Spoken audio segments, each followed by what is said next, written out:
Halo, selamat datang kembali di channel YouTube Pengabdi Voli. Hari ini kita akan membahas tentang Final Four Pro Liga 2024, khususnya pertandingan antara Jakarta Bin yang diperkuat oleh Megawati Hangestri Pertiwi dan teman-temannya melawan Jakarta Pertamina Induro.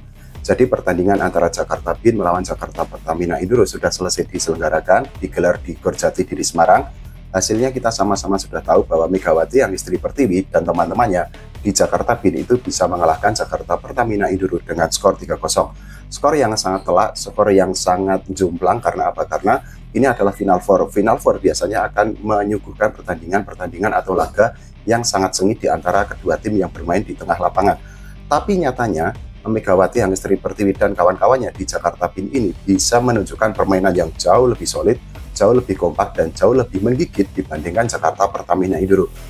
Hal itu bisa dilihat dari skor yang didapatkan oleh kedua tim. Jadi dengan skor 3-0 ini, kalau kita bedah satu persatu, set per setnya, itu Jakarta Bin itu bisa mendapatkan 25 poin di set pertama, sementara Jakarta Pertamina Induro itu hanya mendapatkan 15 poin. Nah, di set kedua situasinya juga tidak jauh berbeda. Jadi Jakarta Bin ini yang diperkuat oleh Megawati Hangestri Pertiwi atau Megatron ini bisa mengalahkan Jakarta Pertamina Induro dengan skor 25-14. Nah, di set ketiga juga tidak jauh berbeda, meskipun poin yang didapatkan oleh Jakarta Pertamina Induro itu hanya naik sedikit. Jadi di set ketiga Jakarta Bin itu bisa mengalahkan Jakarta Pertamina Induro dengan skor 25-18. Ini hasil yang sangat menggembirakan bagi para pemain Jakarta Bin. Karena apa? Karena seperti yang kita ketahui, Jakarta Bin ini memiliki komposisi pemain yang sangat solid, yang sangat bagus. Bahkan ada anggapan yang menyebut bahwa Jakarta Bin ini hanya mempunyai musuh adalah diri mereka sendiri. Dari sisi komposisi pemain, Jakarta Bin ini mempunyai komposisi yang bagus, pemain-pemainnya sangat bisa dikatakan grade A, termasuk pemain lokalnya seperti yang kita ketahui ada Megawati Hangestri Pertiwi. Nah, selain itu memang musuh utama mereka itu memang di diri mereka sendiri. Kalau kita bicara tentang pertandingan melawan Jakarta Pertamina Induro, itu di pertandingan pertama pada waktu di Gor Gelora Bung Tomo Surabaya, Megawati Hangestri Pertiwi dan teman-temannya di Jakarta Bin ini melakukan banyak kesalahan sendiri. Jadi saat itu error yang mereka lakukan sepanjang pertandingan melawan Pertamina Induro itu sampai 30 error. Nah, kalau di pertandingan kedua ini di Gor Jatidiri, saat ini Megawati Hangestri Pertiwi dan teman-temannya itu hanya melakukan 15 error. Ini adalah error yang sangat jauh, bahkan error yang paling rendah dilakukan oleh Megawati Hangestri Pertiwi dan kawan-kawannya di Jakarta Bin sepanjang pertandingan Final Four Pro Liga 2024. Sebelumnya Megawati Hangestri Pertiwi dan kawan-kawan juga melakukan 15 error ketika menghadapi Jakarta Electric PLN di pertandingan di Final Four seri Surabaya kemarin. Nah, kalau kita bicara error yang dilakukan oleh Megawati Hangestri Pertiwi, itu memang paling banyak ketika menghadapi Jakarta Pertamina Induro di pertandingan pertama di Surabaya kemarin. Saat itu mereka melakukan 30 error, kemudian turun menjadi 15 error ketika melawan Jakarta Electric PLN, dan juga akhirnya naik sedikit menjadi 19 error ketika Jakarta Bin mengalahkan Jakarta Popsivo Poluan. Yang dengan komposisi error yang sedemikian rupa, kita bisa mengambil kesimpulan bahwa akhirnya banyak penggemar voli Indonesia yang menganggap bahwa musuh utama Megawati Hangestri Pertiwi adalah diri mereka sendiri. Karena apa? Karena dengan kemampuan bermain yang luar biasa, dengan kemampuan di atas rata-rata, para pemain ini memang seharusnya mempunyai banyak syarat, mempunyai semua syarat untuk memenangkan pertandingan. Tapi yang kita ketahui bahwa di tengah lapangan apapun bisa terjadi. Ketika pelatih sudah mempunyai game plan A, tapi ternyata di tengah lapangan game plan itu tidak berjalan. Nah, faktor yang membuat Jakarta Bin ini akhirnya menjadi keteteran sendiri di Final Four, terutama di Final Four ini, adalah error yang mereka lakukan di pertandingan. Nah, tapi untungnya adalah jajaran pelatih dan juga para pemain itu bisa memperbaiki error yang mereka lakukan sepanjang pertandingan.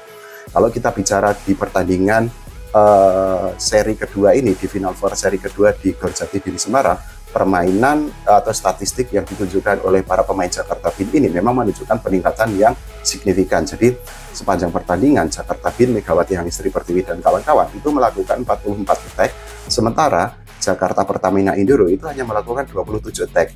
Nah, selain itu Jakarta Bin dan juga Jakarta Pertamina Induro itu sama-sama melakukan 5 blok. Selain itu, ini ada perbedaan yang sangat mencolok dari sisi serve. Jadi serve point yang didapatkan oleh Megawati Hangestri Pertiwi dan kawan-kawan sepanjang pertandingan itu ada 4, sedangkan Jakarta Pertamina Induro sama sekali tidak mendapatkan poin. Selain itu, faktor lainnya adalah tentu saja tadi error yang dilakukan oleh kedua tim. Jadi sepanjang pertandingan seperti yang aku bilang tadi bahwa Jakarta Pertamina Enduro itu melakukan 22 error, sedangkan Megawati Hangestri Pertiwi dan kawan-kawan itu melakukan 15 error. Ini adalah peningkatan yang luar biasa, peningkatan yang signifikan ditunjukkan oleh Megawati Hangestri dan teman-temannya di Jakarta Bin. Kenapa? Kalau kita bandingkan dengan pertemuan pertama di Surabaya kemarin, saat itu Jakarta Bin itu bisa melakukan 46 attack, sedangkan 66 attack, sedangkan Jakarta Pertamina Induro melakukan 55 attack. Nah, selain itu Jakarta Pertamina Enduro itu bisa melakukan 5 blok, sedangkan Jakarta Bin melakukan 8 blok.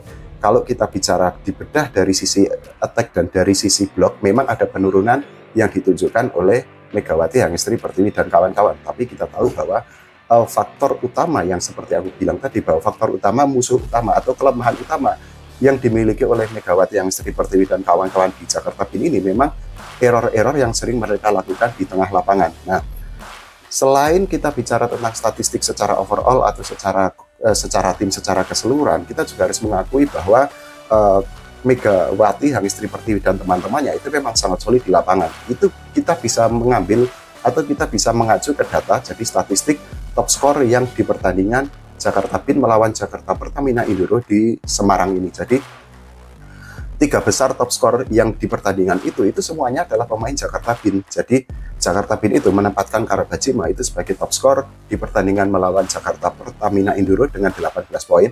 Megawati Hangestri Pertiwi atau Megatron itu ada di posisi kedua dengan 13 poin. Nah, sedangkan di posisi ketiga itu ada Karkakes. Jadi Karkakes ini bisa mendapatkan 12 poin. Itu artinya apa? Artinya distribusi poin yang didapatkan oleh Jakarta Bin itu tidak hanya bergantung kepada satu pemain, melainkan memang merata ke banyak pemain. Nah, ini menjadi keuntungan karena apa? Karena ketika satu pemain buntu, ada pemain lain yang bisa mengcover. Ketika satu pemain sedang mati kutu, masih ada pemain lain yang akhirnya bisa menjadi sumber atau lumbung poin untuk Jakarta Bin. Kita bandingkan dengan perolehan poin yang didapatkan oleh para pemain Jakarta Pertamina Induro. Jadi sepanjang pertandingan melawan Jakarta Bin, hanya tidak ada satupun pemain Jakarta Pertamina Induro yang bisa mendapatkan double digit. Jadi pemain yang mendapatkan poin tertinggi di Jakarta Pertamina Induro itu adalah Junaida Santi. Dia mendapatkan 9 poin.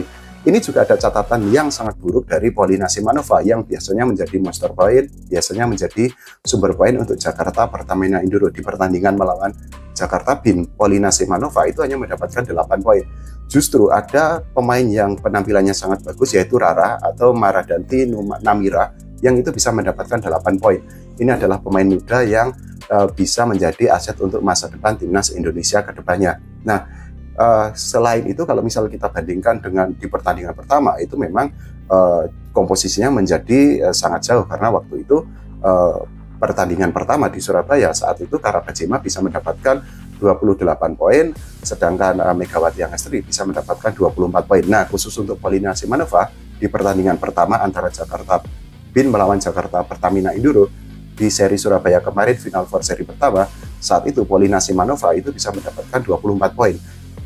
Kalau kita bicara tentang komposisi, memang secara perolehan poin yang didapatkan oleh Karabajima dan juga Megawati Hangestri Pertiwi turun, tapi penurunan paling jauh itu didapatkan atau ditunjukkan oleh Paulina Simanova yang selama ini menjadi pemain yang quote unquote atau dalam tanda kutip sangat menggendong timnya. Nah, itu di pertandingan pertama itu dia bisa mendapatkan 24 poin, sedangkan di pertandingan hari ini dia mendapatkan 8 poin saja. Ini memang menjadi sebuah penurunan yang luar biasa. Nah, di sisi lain kalau kita bicara tentang kemenangan ini, Megawati Hangestri Pertiwi dan kawan-kawan di Jakarta Bin itu semakin nyaman di posisi puncak klasemen sementara Final Four Proliga 2024. Dari 4 pertandingan yang sudah dijalani, mereka sudah memenangkan 10 set dan hanya kehilangan 3 set. Poin yang mereka dapatkan itu ada 9. Nah, saat ini mereka hanya tinggal 1 kemenangan lagi, entah melawan Jakarta Electric PLN atau entah melawan Jakarta Popsivo Poluan untuk mendapatkan tiket ke Grand Final Proliga 2024 yang akan diselenggarakan di Indonesia Arena Jakarta. Kalau menurut kalian, apa saja faktor yang membuat Jakarta Bin bisa menang telak melawan Jakarta Pertamina Induro? Bagaimana prediksi kalian tentang pertandingan yang akan dijalani Jakarta Bin melawan Jakarta Electric dan juga Jakarta Bin melawan Jakarta POPC Football One di Proliga Final Four di seri Semarang. Silahkan tulis di kolom komentar. Semoga voli Indonesia, timnas voli Indonesia semakin jaya. Semoga timnas voli Indonesia bisa mendapatkan prestasi tidak hanya di level Asia Tenggara, tapi juga di level Asia dan juga di level dunia. Terima kasih, sampai jumpa.